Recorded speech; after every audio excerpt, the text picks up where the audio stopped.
G'day everyone, I'm Griff and welcome to AFLW Fantasy 2026.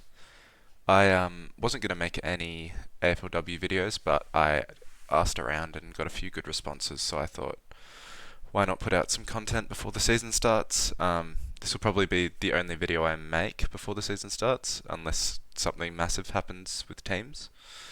Um, yeah, I think today I'm going to do a bit of a different format. I'm just going to go through each line one by one, go through all of the highest price players, top ownership players, and then I'll just add in the ones that are in my side as we go, and just kind of give a brief thoughts on each player and each player who I believe is relevant.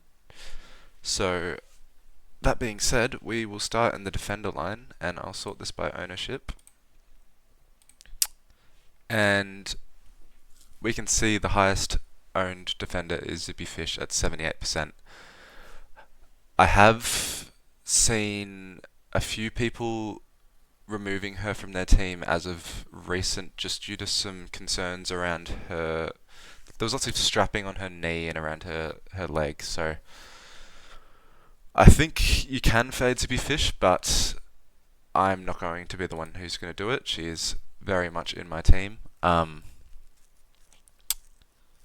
She hasn't left my team once, and the way I like to play fantasy, I like to often have that top price player in each line just as a safety net, but I think she'll be fine. So I'm very happy to have her. You can see next we've got Maddie Gay, who is also in my side, and I also believe is a lock. If you look at the kick-ins from last year and just like the way Essendon played when she came into the team, it was all centered around her, and I think that'll just happen again as soon as she's back in the team, coming off this injury. I don't see anyone taking any of that share from her, so I think she's underpriced and also a lock. Next is Georgia Stubbs. I think 44% for Georgia Stubbs is ridiculous, and she should not be in that many teams. I think her job security is very good, and she'll be solid enough. And for those reasons, I do actually currently have her at D8, despite what I just said. But I don't think the scoring is going to be great. It's going to be a slow burn. She could be one that just gets stuck in your side all year. So if you want to push your defense to run a few less rookies, I think that's probably smart. But in my current side, as things stand, I'm going a little bit shorter in defense than I think lots of the other teams that I've seen. Evie Coucher, also around the same, 44%, 43. She is one that I'm very happy to just play on field. I've seen a few mixed things about her. Some people aren't fully confident in her job security, but if we look at her draft profile,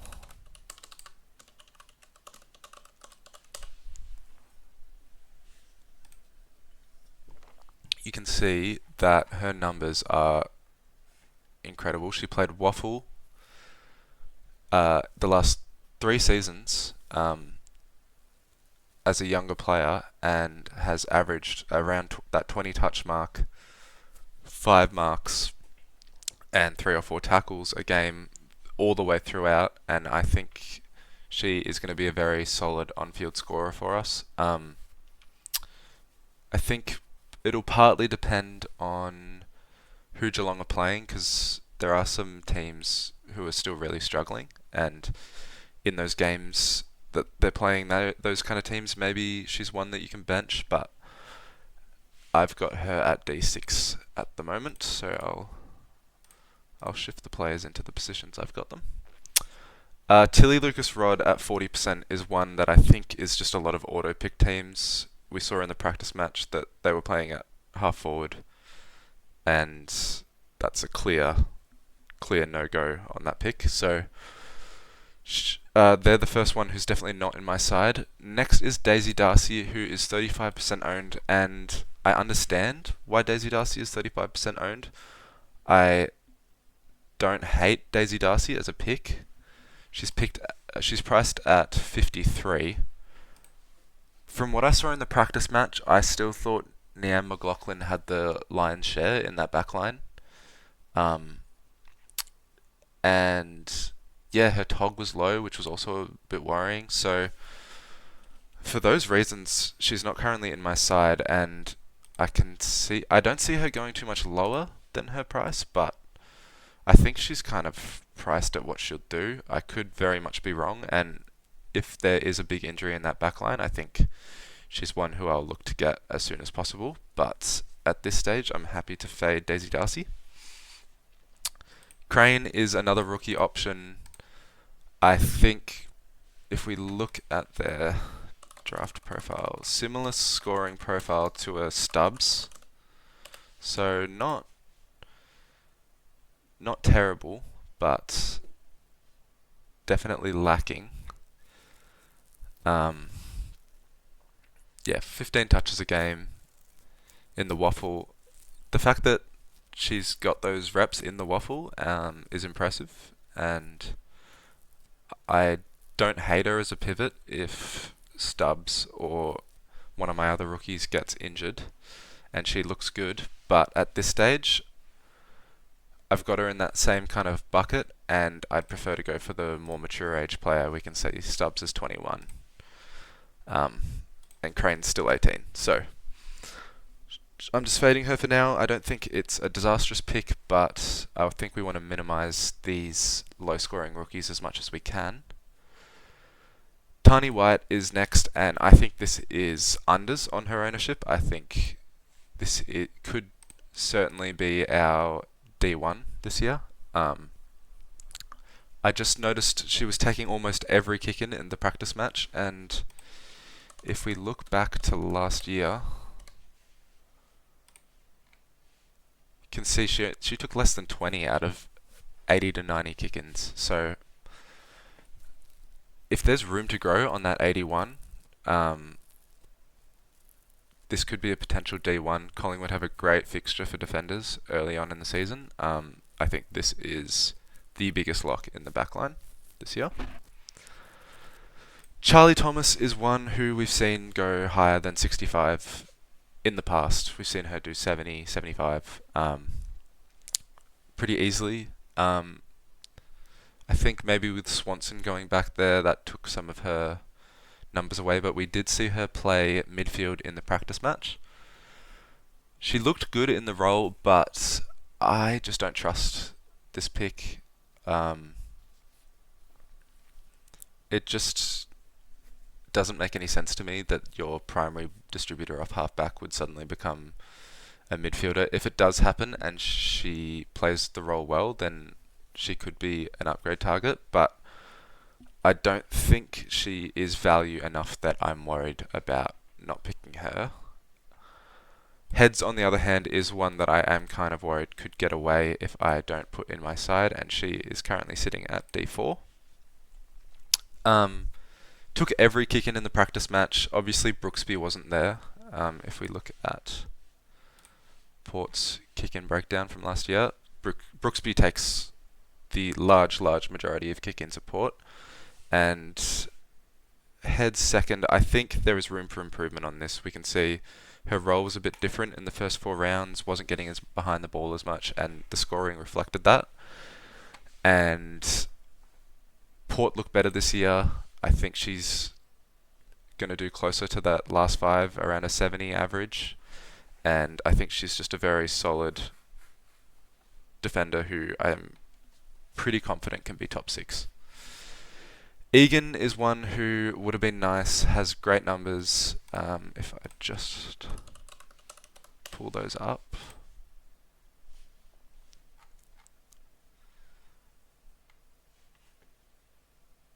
Yeah, you can see in the Coates Talent League in 2024, averaged 23 disposals, 4 marks, 6 tackles. Really solid scorer as a junior in those later years, but unfortunately is injured. so possibly one for later on in the year. Wakfa is one who I've seen popping up in a few sides, had a very good score in the practice match. I think it was a 90, an 80 or a 90. I am not interested. I played 12 games last year and only averaged 26. There was some players missing from that back line. I think this is not one for me, but is a safer playing rookie. So if that's your style and you'd rather, if you go all in on the job security, then go for it. Serene Watson is one who I've had pretty much the whole preseason and is one of my favourite players to watch. Is becoming the captain this year. There's definitely all the signs are pushing to her doing the same, if not better. I just saw Lambert taking more share of distributing than I would have liked to in the practice match, which didn't stop Serene Watson from scoring badly, but I'm just worried that there could be about a five-ish point drop in her average, and at this stage I'm happier with the other players that I've selected in the backline. But definitely a solid pick, definitely one who I will look to upgrade to. I just want to see how that looks with Lambert in the side beforehand. Brewer is one who, wow, I looked at this a couple of days ago and I think this was about 10% less. But I have had her the entire preseason. I think she just looked really good to me in the practice match, played 100% time on ground as well. And if we look at her numbers,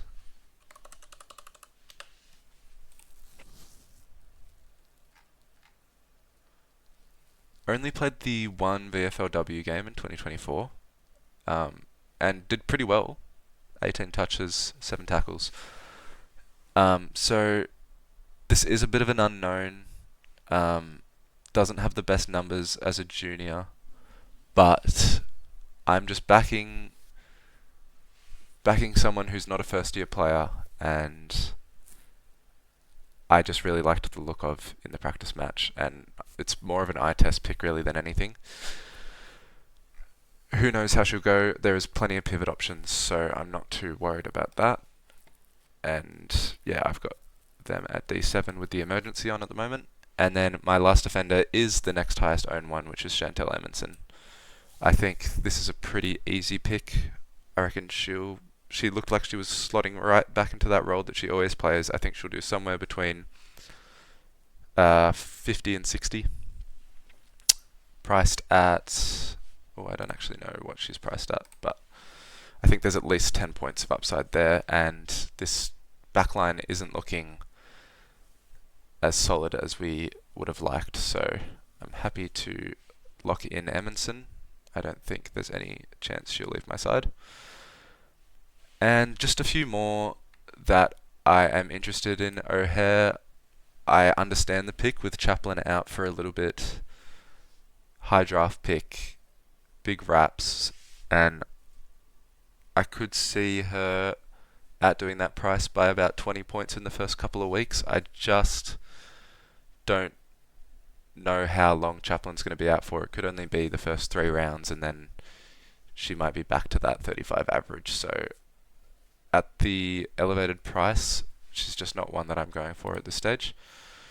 Cronin is one who I've seen in a lot of teams as well. I've seen a lot of people sneaking Cronin in at D5 or D6 and keeping the defender rookies off the ground completely, which I understand. I've never seen it before, and until I see it, I'm not picking Lucy Cronin in the midfield. I know she played full-time midfield in the practice match, but this is one I just don't trust at all. This feels like a trap to me. And other than that, Patterson is one if you want a safer job security kind of rookie, but for the same reasons that I don't like Wakfa, I'm not a big fan of them. And other than that, I don't think you should be considering any of these players for your starting side. Chaplin is one you could look to upgrade to. Nankerville could be an option later on in the year. But other than that, I am steering clear. So I'll move on to the midfield.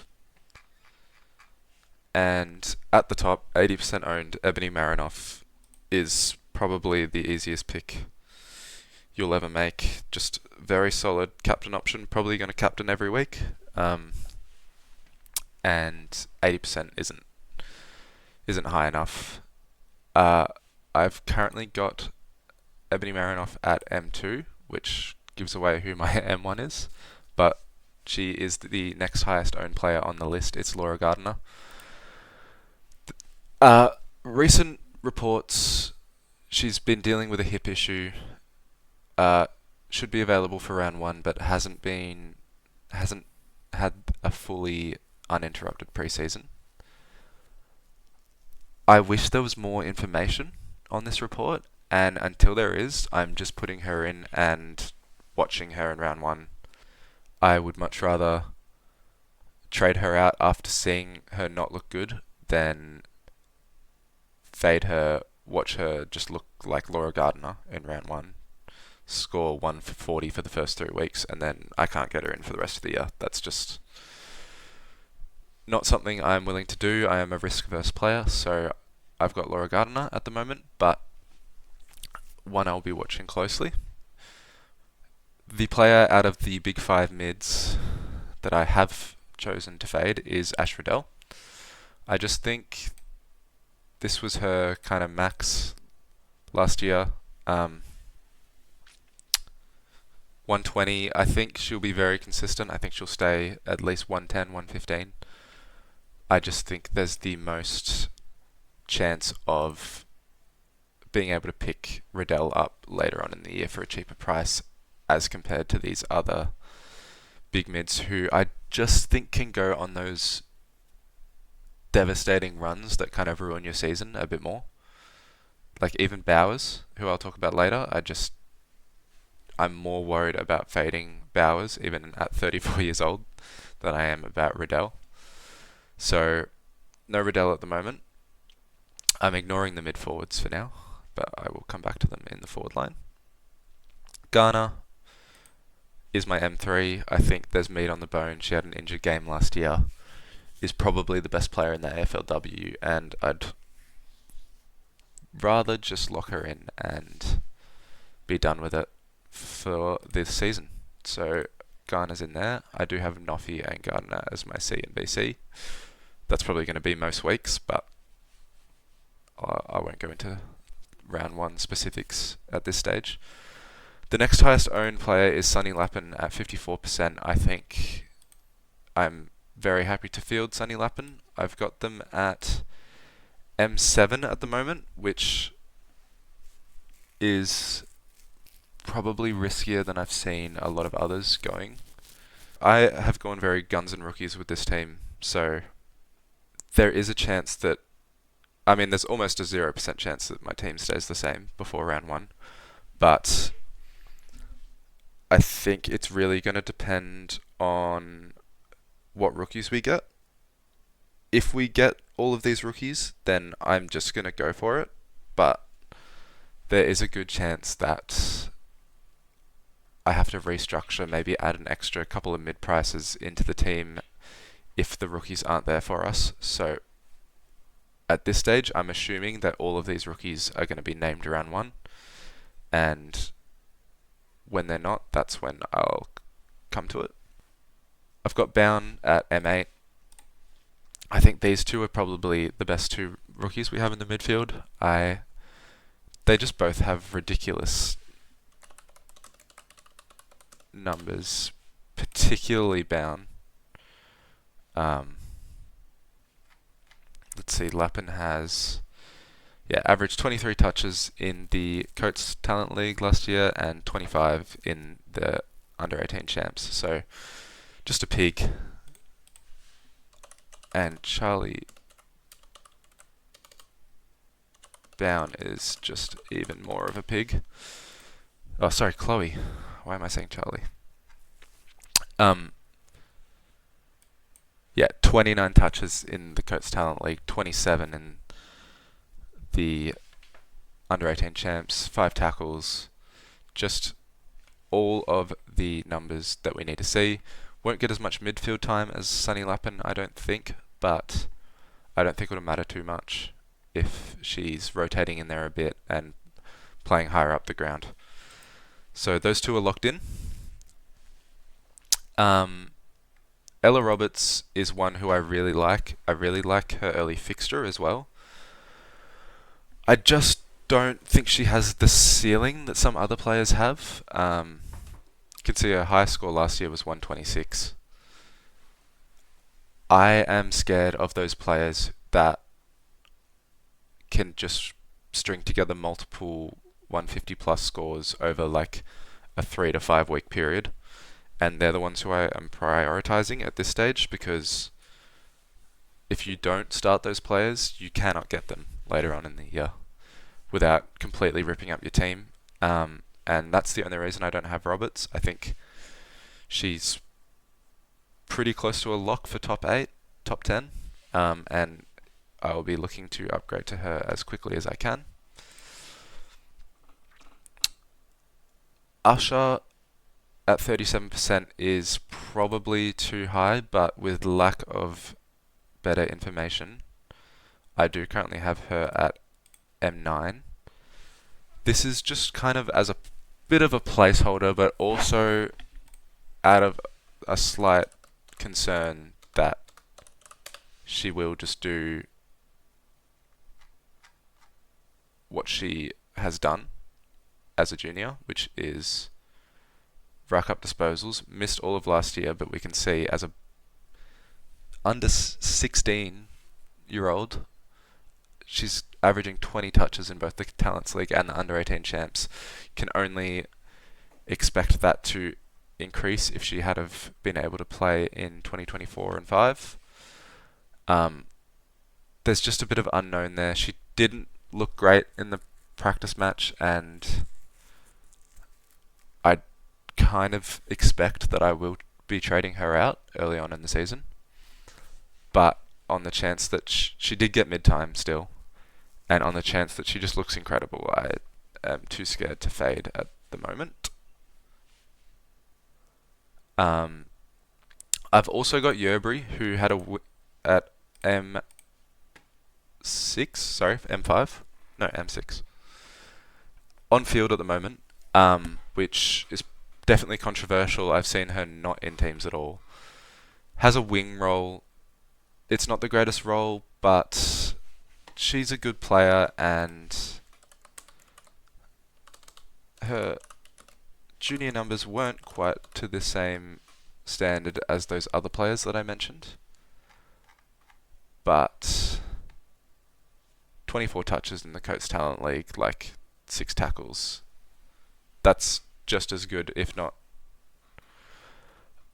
close to as good as Sunny Lappin, and 15 touches in the under 18 champs. That's only off three games. Smaller sample size, although this is only 4 games as well.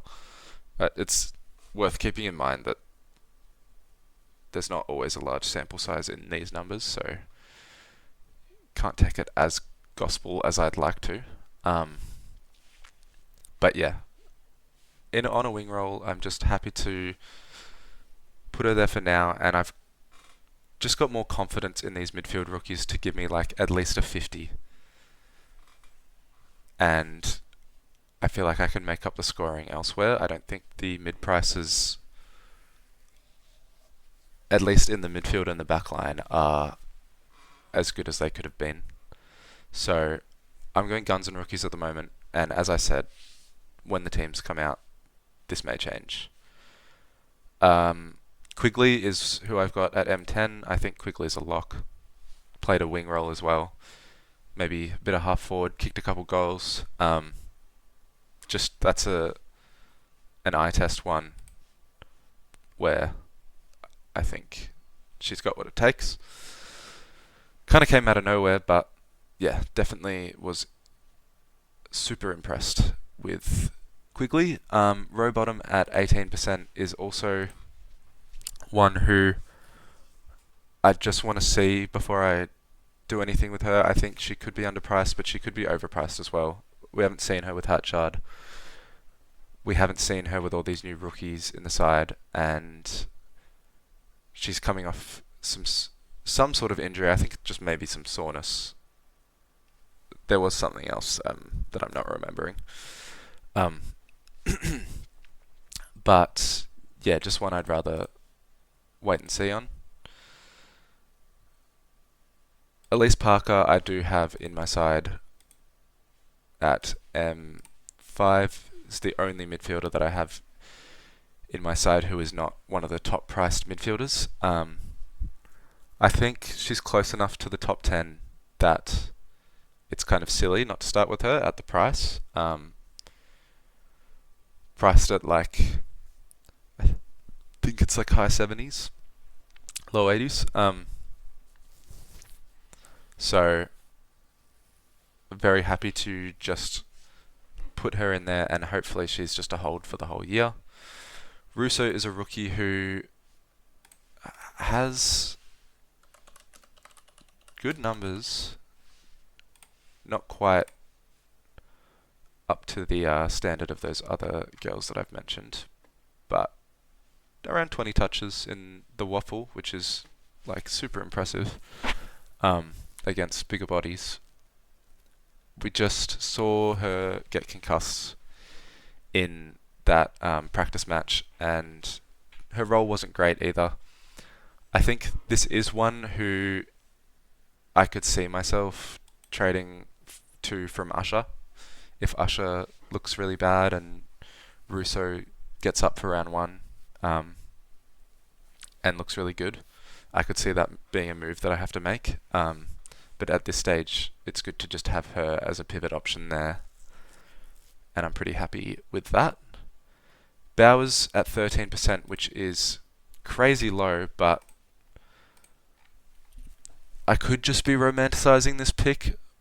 I am very worried about not owning Bowers. Like, she can do 120. If the tackles are there, like, she can get 20 in a game still. It doesn't matter that she's 34. Bowers just has a higher ceiling than Riddell, or about the same ceiling at a cheaper price, but like can do those like close to double ton scores, and I'd just rather have her in there at the moment than Riddell. I don't have the money for Riddell. If I did, would I go up? I'm still not sure I would. But I think that's an unpopular opinion. And I haven't seen Bowers in many teams, so maybe 13% isn't as surprising as I think it is. But yeah, pretty happy with Bowers there for now. Woodland is getting a bit of momentum, up to 13%. I don't like the Woodland pick, just don't see it. I think if you were going to go for a Port midfielder, you go for Dowrick for a bit more. Dowrick's got the kind of scoring profile that I think could push that 100 mark further than Woodland, to be honest. So I wouldn't go there, but did look really, really good in the practice match, I must say. Conti is one who I've thought about. Just really low floor with Conti. I think I'm still not sure if Mackenzie being out for the year helps her or hinders her. I think it probably helps, but I just don't trust Richmond this year. I don't think we're going to be good enough for Conti to get back to those numbers that she got in her best and fairest year. So I haven't got Conti at the moment, but more interested in Conti than I am in some of these other mid-priced or like lower-priced midfield picks like Rowbottom and Roberts. I think I'd go Conti over those. Hatchard is one who is underpriced. I didn't watch the game, um, or I didn't watch all of it. I think Hatchard could be one of those picks that kind of does end up working, and in hindsight was obvious because we know what she can do. I just haven't seen. I just want to see that Gold Coast midfield all kind of gel together first, and then if I have to make a correction, I have to make a correction.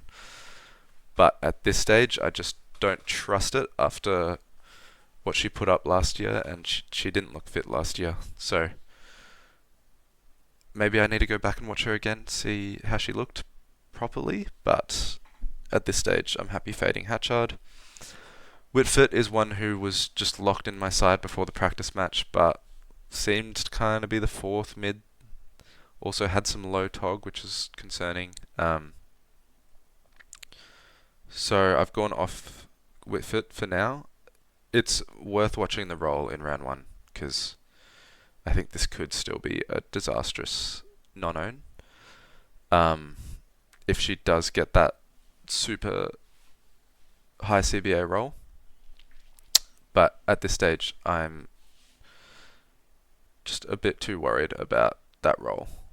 Prasparkas is one who I think is getting a little bit overlooked here.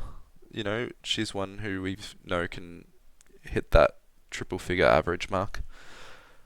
And I think Geelong will improve this year, but there's a lot going on in that Geelong midfield.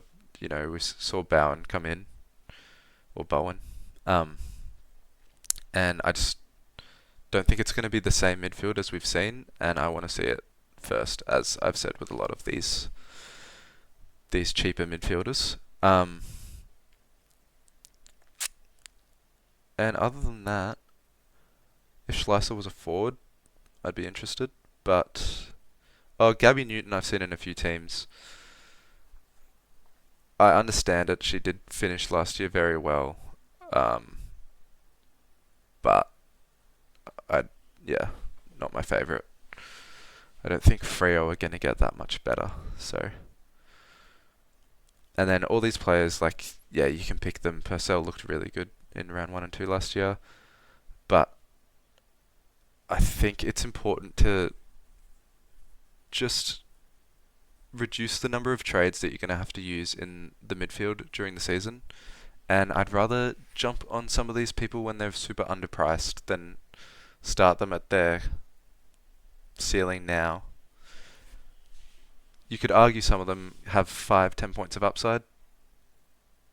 Yeah, I just don't trust anyone enough to lock them in before round 1. Anderson is a rookie who I will keep an eye on because has the numbers.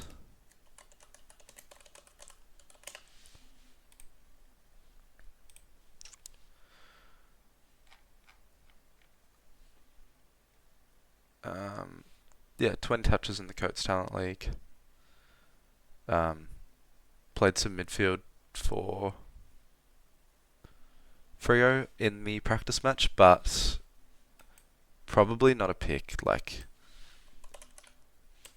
Just look how tight Freo's mid-rotation is. All of these players get over 80% CBAs, and there's only...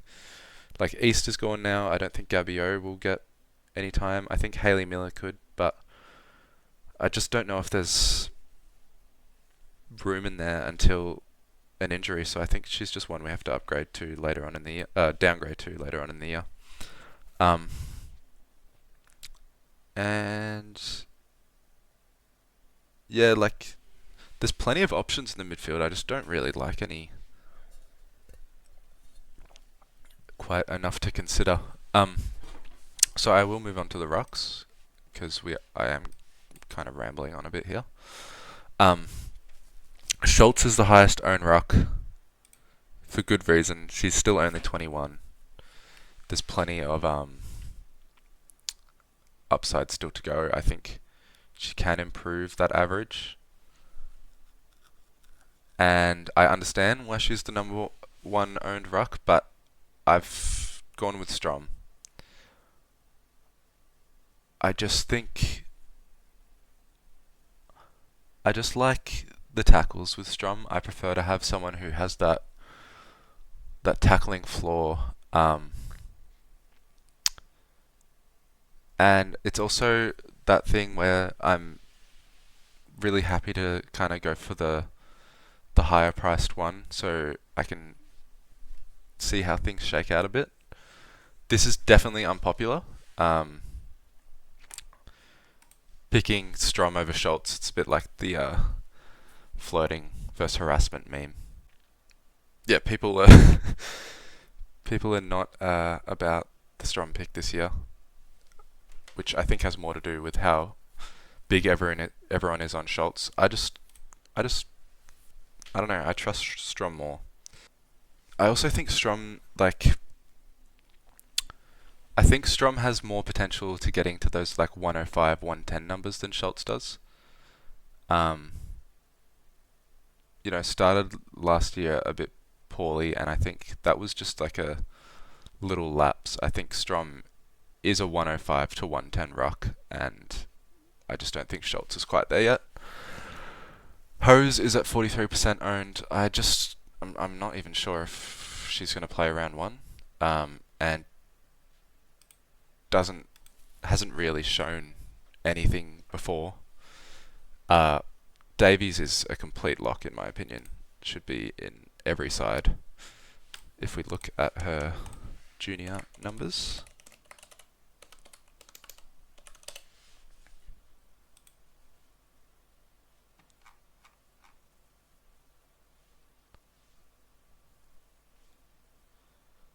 Yeah. Coates Talent League, 20 touches, almost 6 marks, 4 tackles. You can see in the under 18 champs, averaged 23 touches, albeit 3 games, but as a 17-year-old, and then backed up 17 touches the next year. I think the marks is the biggest thing for me. Like, showed that she could get it done even when not playing as a ruckman, which seemed to be the role in the practice match in defence. So I'm very happy to have Davies at R2. And I think the only other ruck who is really relevant, watch on Morfett's Tog if she can get her time on ground up, I think. You can see lots of 70s, 60s here. I think she's got the points per minute to push the other two, but until I see it, I'm not going to go there. And just small flag on, where is she? Jess Good at 0.6% owned. Has done 70 in the past, has never played solo ruck before. Could be one who just does 70 to 80, but I'm not fucking around in the rucks this year, so if you want to go for that, you can, but it's not for me. Moving on to the forward line, which I found by far the hardest line to pick. Bowen at 77% is the top priced, top owned, and should be the most locked in forward in everyone's side. Was getting CBAs in the practice match and just looks set to blow the competition out of the water this year. I could see her pushing triple figures. Misha Barwin at 64%, which is higher than I realised, but with the flexibility, mid forward looked pretty good in the practice match. And let's do my favourite thing to do, which is look at the numbers. 4 games, 17 touches in the under 18 champs, around 20, 17 as a 17-year-old in the talent league, off a pretty good sample size. I think this is one who can push 50, 55, even if they don't have the perfect role. So I'm very happy to have Barwin. I've got Barwin at F8 at the moment. Blackburn also is one who I could see pushing 90, 80 to 90.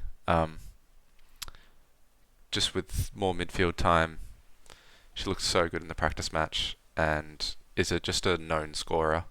We've got plenty of data suggesting that she can get up to that triple figure average, and I think it's not one that I'm willing to fade. Centra is at 50%. I'm not sure why she's got the injury tag. I might have missed something there. But I just didn't like the role in the practice match. Doesn't necessarily need the role. We saw her do 70 at the back end of last year. And she is clearly a level above, but not one that I am too fond of. Wei is one who could be an option later on in the year, but is a test for round one. Hasn't had a uninterrupted preseason, so at 19, I'm not going to rely on us having her round one. Trangrove is another one whose numbers, if I remember correctly, looked pretty good.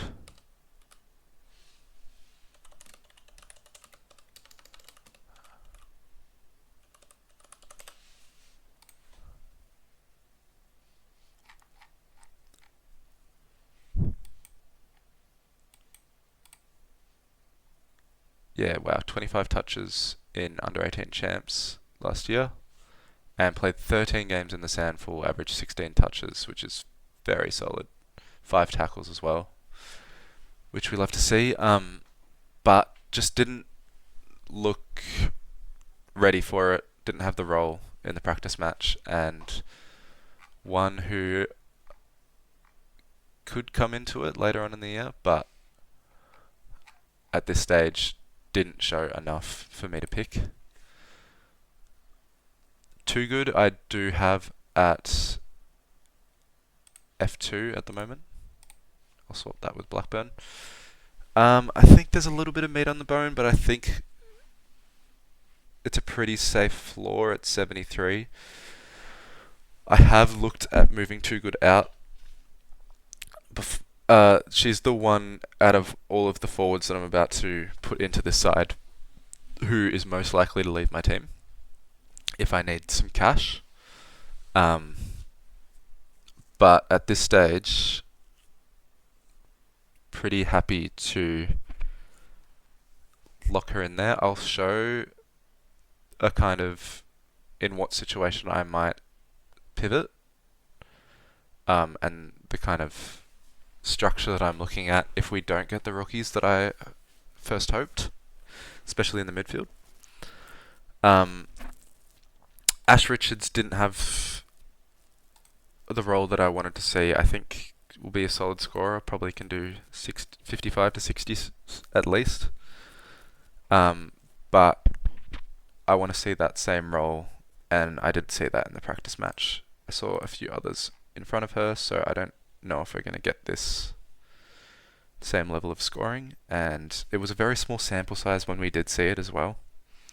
So I just don't fully trust Ash Richards yet, but not going to talk anyone out of her.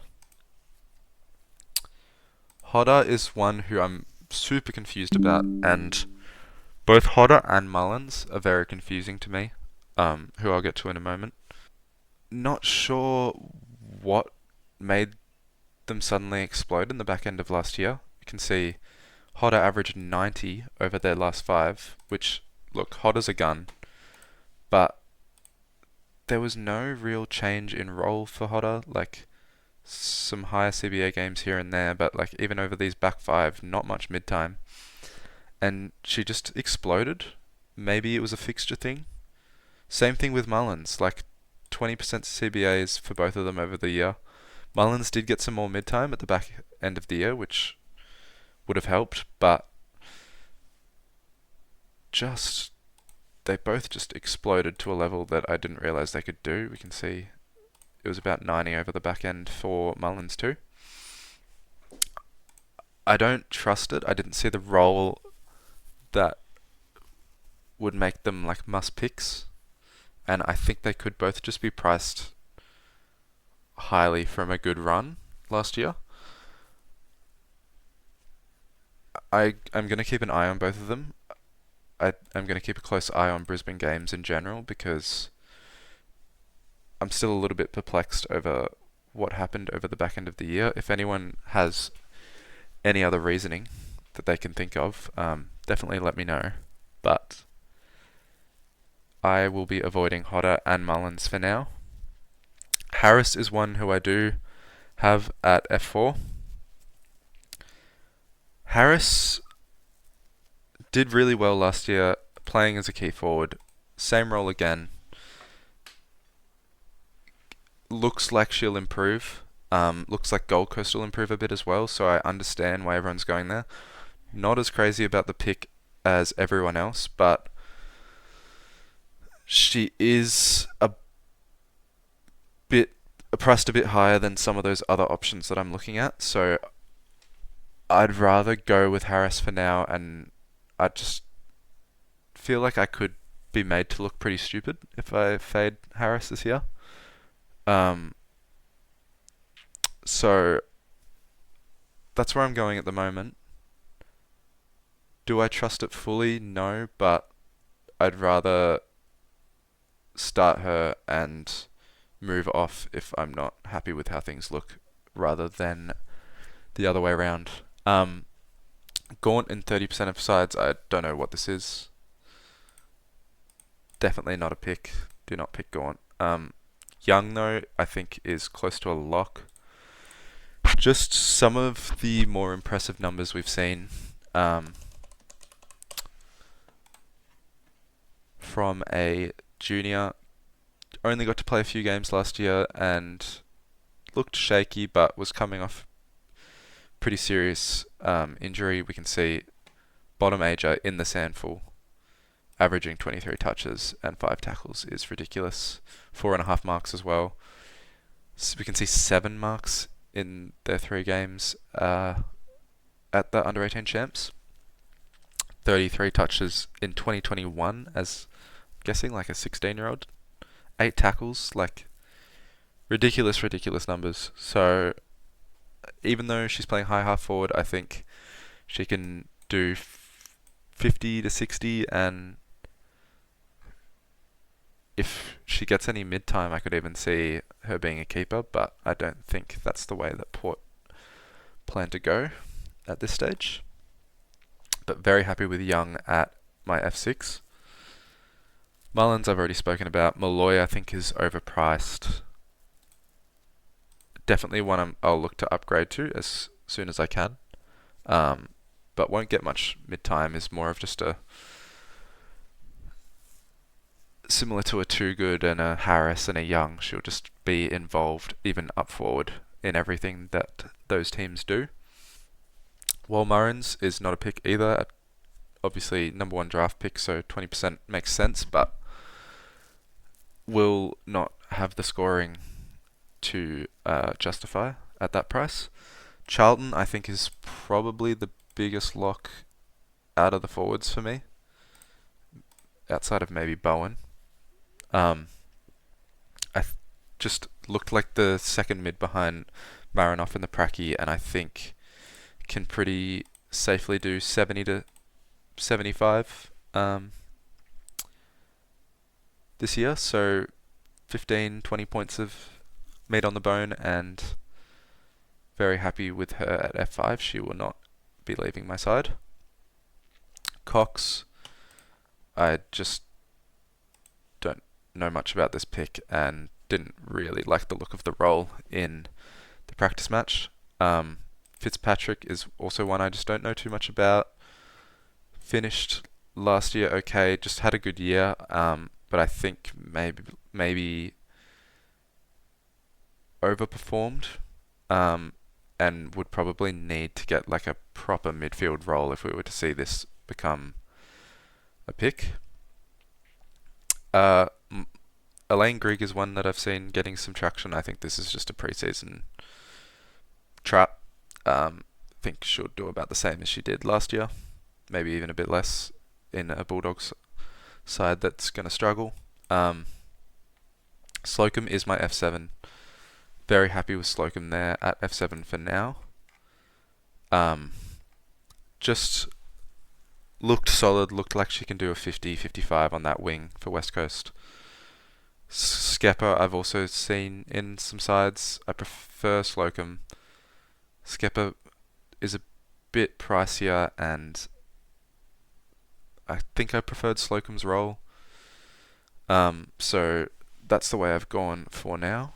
And just rounding out this forward line, seen some love for Austin. I don't know if I see that. Greaves is the one who currently isn't in my side that I'm most worried about.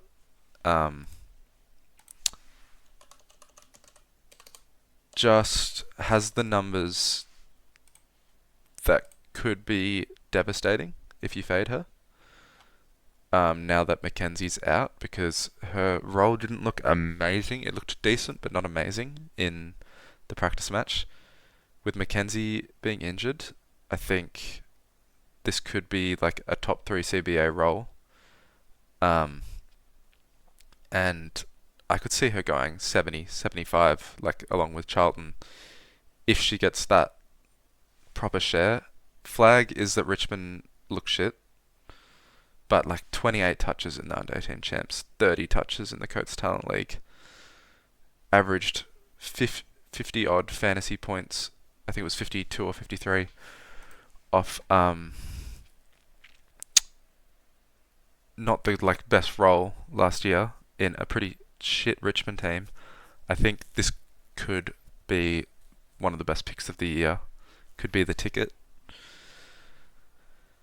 And I have ways of getting her in my side, but for now, I'm seeing her more as like maybe I have to emergency pivot Havana Harris to her, but there's just so many good options in the forward line.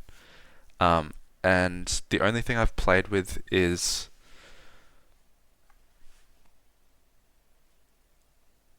say we don't get one of these midfield rookies, or we can't trust one of these midfield rookies. I have considered putting Greaves into the midfield.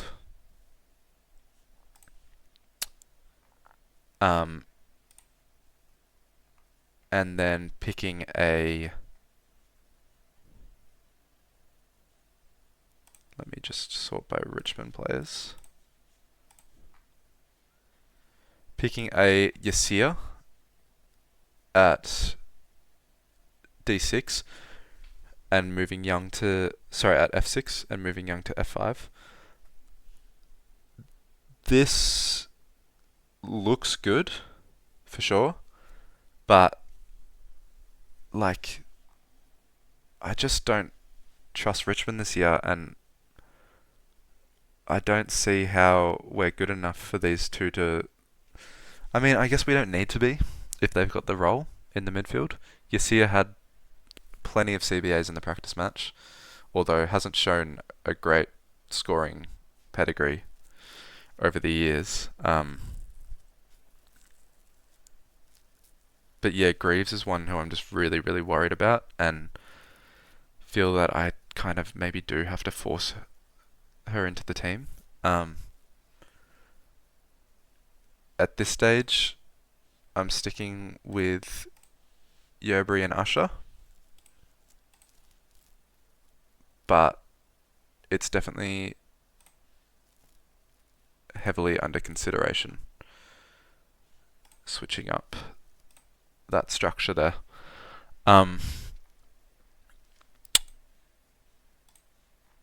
I think that's it for the forward line. Nalu Brothwell's another option who I'm not picking an Essendon forward that's not too good. I don't see much there. Could be okay, but just don't think she'll score.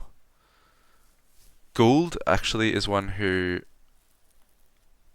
is in nowhere near enough teams. I think in any other year she would probably be in my side, but there is just so many options in the forward line this year that I can't fit her in at the moment, and I don't think she'll be quite to the level of the girls that I do have in those first 5 spots at the moment.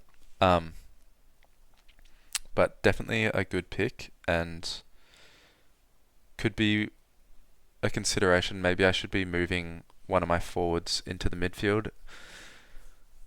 Just feels kind of wrong. I feel like the best scorers are in the midfield. But other than that, at utility, this could be a myriad of players. I could, if Hose has the number one ruck role, maybe I'll put them at the utility. If Russo gets named round one and I'm lacking other options, I wouldn't be opposed to her at utility. But at the moment, I've got who I didn't actually talk about with the midfielders. I've got Juliet Kelly. Numbers are okay. Had a CBA mid-roll in the practice match. Only played 60% TOG, but when she was on the ground, she was just always in that midfield, or seemed like was in that midfield the majority of the time. You can see Waffle last year averaged 21 touches, 10 tackles. Like, those are really good numbers and exactly what I'm looking for. I don't know who pushes her out at the moment. I can't think of anyone in the Adelaide team that would. If we just go to Adelaide and filter by midfielders. Like, Bound's not in the midfield, Way's not playing, so it's Marinoff, Charlton, Kelly and Goodwin at the moment. Oh, did Newman play? Okay. I could be debunking my own pick here. But I think Newman played on a wing. Anyway, I could be wrong about this, but I think Kelly should have that role as the fourth mid. And if she is just only swapping into that midfield directly from the bench, I think she can do 55-60 based on those numbers she's shown as a junior. And yeah, that's the team that I've got at this stage. Now, as I said, almost a 0% chance that this holds. This is the VC and C I'm running with into round one, by the way. Not that it really matters because I don't have a loop. Marinoff will be my captain. Yeah, and they play against each other. I'm pretty happy with this team for now. It hasn't changed for like a week, I reckon. But yeah, the chances of that holding are very low, as I said. Let me know what you think. Sorry, I definitely rambled on a bit here. Lost my train of thought a bit. Haven't done one of these videos in a while, but if you did make it this far, thanks for sitting through it. And yeah, I appreciate the support. So, hope you enjoyed, and I'll see you next time.